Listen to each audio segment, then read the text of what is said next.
ফলতা বিধানসভার উপনির্বাচনে আশা জিয়ে রাখল সিপিএম। লক্ষাধিক ভোটে বিজেপি প্রার্থী এই আসনে জয়ী হলেও সিপিএম প্রার্থী শম্ভুনাথ কুর্মী 40,645 ভোট পেয়েছেন। ফলতার ফলাফল আগামী দিনে সিপিএমকে অক্সিজেন যোগাবে বলেই মনে করেন দলের সমর্থকরা। এবারের নির্বাচনে বামেরা ফলতার মতো অনেক জায়গাতেই ভোট বাড়াতে পেরেছেন। শূন্যের গেরো কাটিয়ে সিপিএম বিধায়কও পেয়েছে এই নির্বাচনে।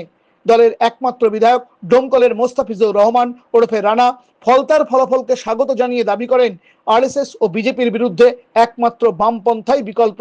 রানা দাবি করেন মানুষ তাকে যে সুযোগ দিয়েছেন সেই সুযোগ তিনি বিধানসভাতেও কাজে লাগাবেন। গত 5 বছর আমরা বিধানসভাতে কোনো প্রতিনিধি ছিল না আমাদের, এবার অন্তত মানুষ একজনকে হলেও পাঠিয়েছে। এখান থেকে হচ্ছে যে রাস্তার লড়াই আমরা 365 দিন গত 5 বছরে করেছি, আগামী দিনেও করবো বিজেপির বিরুদ্ধে বা আরএসএস এর বিরুদ্ধে। সেই লড়াইয়ের বার্তাটাই আমি বিধানসভায় তুলে ধরবো। সেই সুযোগটা মানুষ করে দিয়েছে, যার ফলে এটা খুব ভালো দিক, পজিটিভ দিক। এখন আস্তে আস্তে আমাদের আরো ক্ষেত্র বাড়বে, স্পেস বাড়বে, সেখানে লড়াই আন্দোলনের মধ্যে দিয়ে মানুষের আস্থা অর্জন করে বিধানসভায় এক থাকলেও মূল বিরোধী দলের জায়গাতে আমরাই থাকবো। শুধু তাই নয়, যেখানকার তিনি বিধায়ক সেই ডোমকলের প্রাক্তন বিধায়ক আনিসুর রহমান যে কাজ শেষ করতে পারেননি বিধায়ক হিসেবে, সেই কাজকে তার উত্তরসূরি হিসেবে এগিয়ে নিয়ে যেতে চান বলেও এদিন দাবি করেন রানা। 11 সাল পর্যন্ত যে কাজগুলো করে গিয়েছিল তার সবই অসমাপ্ত আছে, 15 বছরে কিছু হয়নি। এখন আগামী দিনে আনিসুদ্দার ফেলে যাওয়া কাজগুলোই আমাকে প্রায়োরিটি দিয়ে করতে হবে। তার সাথে আরো পরিস্থিতি অনুযায়ী, এখন চাহিদা অনুযায়ী অনেক কাজ আসবে, সেগুলো। একই সঙ্গে রাজ্য সরকার চাইলে তৃণমূল জমানায় যে দুর্নীতির অভিযোগ উঠেছিল ডোমকলের বিরুদ্ধে সেই বিষয়ে সরকারকে সাহায্য করবেন বলেও এদিন দাবি করেছেন তরুণ বাম নেতা। দুর্নীতির সমূলে উৎপাদন করতে হবে আমাদের রাজ্য থেকে। যে দুর্নীতিকে একটা প্রাতিষ্ঠানিক রূপ দিয়েছিল তৃণমূল কংগ্রেস, সেখান থেকে বেরিয়ে আসতে, সেখানে যদি সাহায্যের প্রয়োজন হয় অবশ্যই করবো। দুর্নীতির সমূলে উৎপাদন করতে হবে আমাদের রাজ্য থেকে। রাজ্যে তৃণমূলের অবসান ও বিজেপির উত্থানে আগামী দিনে বাম ও কংগ্রেসের প্রতি মানুষের আস্থা ফিরবে বলে দাবি পর্যবেক্ষকদের। কিন্তু দুই দলের ক্ষেত্রেই নিচুতলা অসন্তুষ্ট নেতৃত্ব নিয়ে। সিপিএম নেতাদের সঙ্গে নিচুতলার কর্মীদের নিবিড় যোগ ছিন্ন বলেই দাবি বিভিন্ন মহলের।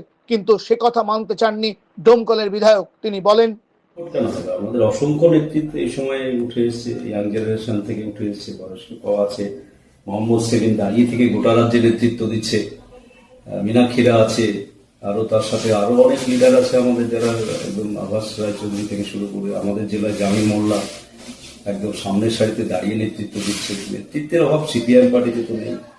রানা সে দাবি করলেও ইতিমধ্যে জঙ্গিপুরের নেতা রাজ্য কমিটির সদস্য সোমনাথ সিংহ রায়ের বিরুদ্ধে আর্থিক নয়ছয়ের অভিযোগ তুলেছেন রঘুনাথগঞ্জের সিপিএম প্রার্থী আবুল হাসনাত।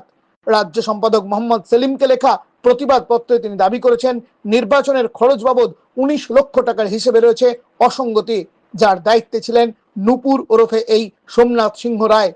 ওই চিঠিতেই তিনি দাবি করেছেন অর্থের বিনিময়ে কংগ্রেস প্রার্থীর হয়ে ভোট করেছেন সোমনাথ ও তার অনুগামীরা, যা প্রকাশ্যে আসায় সিপিএম এর মতো দলকে প্রশ্ন চিহ্নের মধ্যে দাঁড় করিয়ে দিয়েছে বলেও দাবি বিশেষজ্ঞদের। মানুষের কাছে যেতে হবে, মানুষকে বোঝাতে হবে তুমি সর্বশক্তিমান। তুমি একদিন 34 বছর লাল ঝান্ডা সরকার রেখেছিলে, তুমি 15টা বছর এদের সরকার রেখেছো, তুমি দিল্লিতে মোদীর সরকার করেছো। তাহলে তুমি আবার যদি বামপন্থীদের সমর্থন করো তাহলে বামপন্থীরা জিতবে। সেজন্য মানুষের সঙ্গে যোগাযোগ, বাড়িতে যাওয়া, পরিবারে যাওয়া, সকলের সঙ্গে কথা বলা, কে কাকে ভোট দিয়েছে না দেখে সমস্ত মানুষের কাছে আপনাদের যেতে হবে।